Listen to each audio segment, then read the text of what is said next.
नमस्ते सभी को। आज का कबाड़ आज का अखबार में आप सबका स्वागत है। और आज मेरे पास है आज का इंडियन एक्सप्रेस।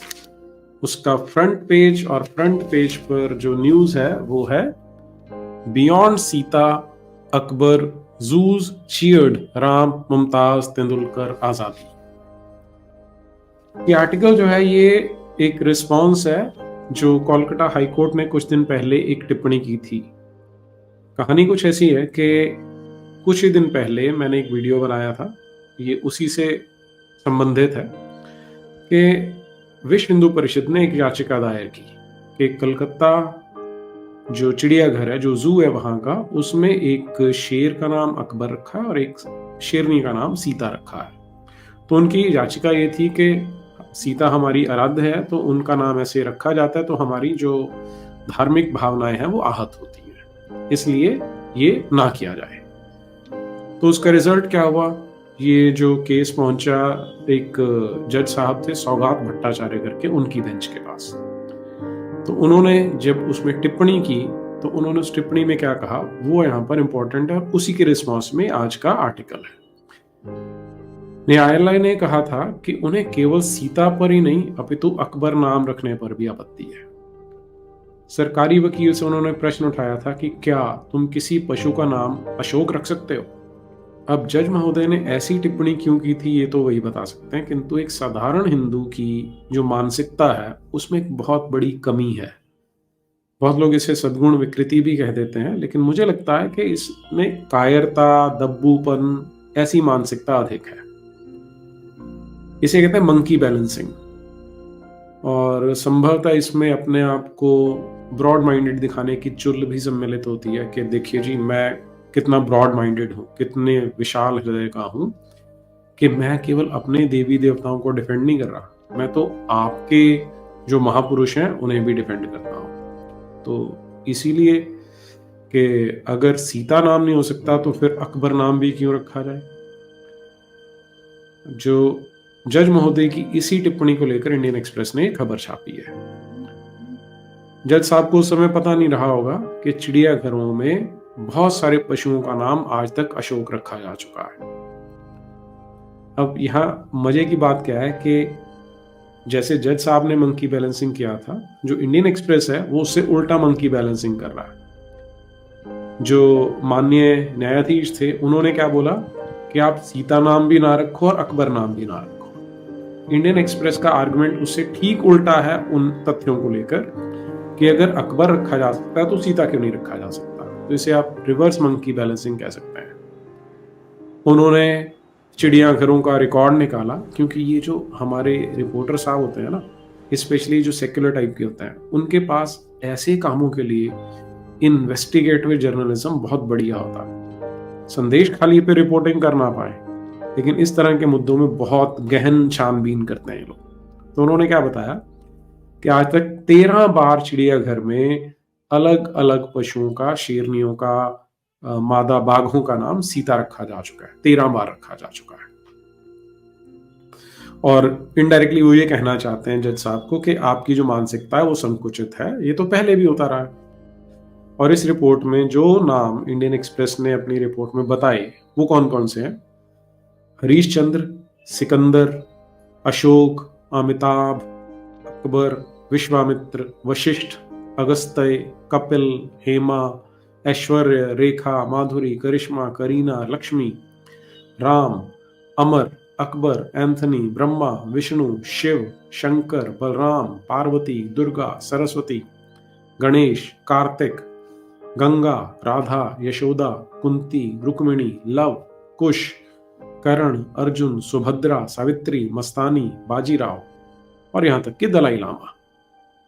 तो इन सारे नामों में आप देखेंगे तो आपको कुछ मुसलमानों के नाम भी दिखाई देंगे, कुछ फिल्म स्टार्स के नाम दिखाई देंगे, कुछ बेतुके जैसे अमर अकबर एंथनी दिखाई देंगे, कुछ बाजीराव मस्तानी जो सीधा सीधा बॉलीवुड से प्रभावित है वो दिखाई देंगे, और कुछ करण अर्जुन जैसे जो हमारे जो इतिहास ग्रंथ हैं उनमें से लिए गए नाम हैं। और इससे निचोड़ जो निकाल रहे हैं वो क्या है? उनका कहना है कि यदि हम ऐसे हर बात पर आहत होते रहेंगे तो नाम रखने के विकल्प बहुत कम हो जाएंगे। बात तो ठीक भी है, लेकिन आप इन सारे नामों को जब ध्यान से देखेंगे तो आपको एक चीज स्ट्राइक करेगी कि इसमें हिंदू आराध्यों के, हिंदू देवी देवताओं के नाम तो दिखाई दे रहे हैं, लेकिन क्रिश्चियन या इस्लामिक जो उनके माबूद हैं उनके नाम दिखाई नहीं दे रहे। अब हिंदू समाज तो बहुत विशाल हृदय वाला है, और हमारे यहाँ तो ये माना जाता है कि जो हर व्यक्ति है वो, उसे व्यक्ति ही क्यों कहा जाता है, क्योंकि वो ब्रह्म को की अभिव्यक्ति का एक स्वरूप है। तो हम उनके नाम रख लेते हैं, हम शंकर भी रखते हैं अपने बच्चों का नाम, हम गीता भी रखते हैं। तो हमारे यहाँ एक विशाल हृदय है जिसमें कोई मानसिक संकुचन नहीं होता, और ना ही हमारे अंदर कोई नीचता होती है। किंतु समस्या क्या है, अब विश्व हिंदू परिषद ने भी जब अपनी वो याचिका डाली थी तो समस्या क्या होती है कि इस विशाल हृदय का लाभ उठाकर हिंदुओं के साथ या तो मानसिक खेल खेले जाते हैं या उनका उपहास किया जाता है। यदि इन लोगों को विकल्पों की इतनी चिंता हो रही है इंडियन एक्सप्रेस को, तो ऐसे बहुत सारे विकल्प हैं जिन पर दृष्टिपात किया जा सकता है। कुछ पशुओं के नाम यदि राम हो सकते हैं, कृष्ण हो सकते हैं, माधव हो सकते हैं, मोहन हो सकते हैं, राधा हो सकते हैं, तो क्या उसी स्तर पर नाम अल्लाह हो सकता है? असदुद्दीन हो सकता है, मोइनुद्दीन हो सकता है, चिश्ती हो सकता है, निजामुद्दीन हो सकता है, ख्वाजा हो सकता है, औलिया हो सकता है। ये सारे नाम क्यों नहीं हो सकते? अली हो सकता है, मोहम्मद हो सकता है, फातिमा हो सकता है। क्योंकि जैसा खेल बॉलीवुड ने खेला, क्या वही चालबाजी यहां की जा रही है जिसके कारण विश्व हिंदू परिषद को याचिका डालनी पड़ी? हर फिल्म का नायक कोई खान होता था, कम से कम 10 वर्षों तक, शायद 20 वर्षों तक, और जो नायिका होती थी वो हिंदू होती थी। और इसी के चलते लव जिहाद में हमें बढ़ोतरी दिखी है। अब ये कॉज एंड इफेक्ट है या नहीं है, इनका कोई कॉजल रिलेशनशिप है या नहीं है, मैं उस पर बात नहीं कर रहा, लेकिन इसको एक्सप्लोर किया जा सकता है। इसे मानसिक जिहाद कहा जा सकता है, और ये बहुत सूक्ष्म स्तर पे काम करता है। और यदि ऐसा नहीं है, कुछ लोग ऐसा बोलते हैं कि नहीं है, तो हम एक काम करते हैं, कुछ दशकों के लिए ऐसा नियम बना देते हैं कि सब जगह पर जो मादा पशुओं का नाम होगा वो जैनब, जुबैदा, आयशा, सलमा, फातिमा इस तरह के होंगे, और जो नर पशु होंगे उनके नाम हिंदुओं के नाम पे रखे जाएंगे। तो मुझे लगता है कोई आपत्ति नहीं होने वाली किसी को। ये तो एक विषय आता है इसमें, जिसे मंकी बैलेंसिंग कहा दोनों तरफ से। दूसरा ये आता है कि जो माननीय न्यायाधीश थे उन्होंने बीच में और क्या जोड़ दिया कि क्या आप नोबेल विजेताओं पे नाम रख सकते हैं, क्या आप फ्रीडम फाइटर्स पे नाम रख सकते हैं। तो यानी उन्होंने हमारे जो आराध्य देव हैं उन्हीं की श्रेणी में जो नोबेल प्राइज विजेता उनको भी डालने की कोशिश कर दी और फ्रीडम फाइटर्स को भी डालने की कोशिश कर दी। मैं फिर से बता रहा हूं कि ये इस तरह की जो ये रोग है, ये एक विशिष्ट हिंदू रोग है कि बैकफुट पे आना, अलग अलग चीजें उसके साथ इंट्रोड्यूस करना, ये जताने के लिए कि हम बहुत विशाल मानसिकता वाले लोग हैं। तीसरी समस्या इसमें क्या आती है कि गुंडों का एक विशेष समुदाय है जो ऐसी विसंगतियों का दुरुपयोग करता रहता है, जो मैंने अभी थोड़ी देर पहले बताया कि मानसिक जिहाद बोला जाता है इसे। चौथी समस्या क्या है कि यहां पर उन गुंडों की धार्मिक भावनाएं आहत हो जाती हैं। इन्हें बोला जाता है विशेष समुदाय की धार्मिक भावनाएं आहत हो गई। हालांकि वो सारा समुदाय नहीं होता, उनमें जो गुंडे एलिमेंट हैं वो सड़कों पे उतर के ऐसी गुंडागर्दी दिखाते हैं। जब धार्मिक भावनाएं आहत होने जैसे बचकाने कानून बने होंगे तो उनका सदुपयोग भी होगा और उनका दुरुपयोग भी होगा। ये बचकाने क्यों कह रहा हूं? क्योंकि धार्मिक भावनाओं की ना तो कोई सीमा हो सकती है, ना ही उनकी परिभाषा किसी ने आज तक डिफाइन की है। इस तरह का आर्गुमेंट दे रहा है इंडियन एक्सप्रेस कि यहां पर हमें चिंता नहीं करनी चाहिए क्योंकि ये तो सदियों से रखे जा रहे हैं, सदियों से नहीं कम से कम दशकों से तो नाम रखे जा रहे हैं। इसमें फिर मैं एक बार दोहरा रहा हूं कि हिंदू समाज को कोई आपत्ति नहीं होती, उन्हें आपत्ति होती है एक तरफा नैरेटिव जब चलाया जाता है उससे।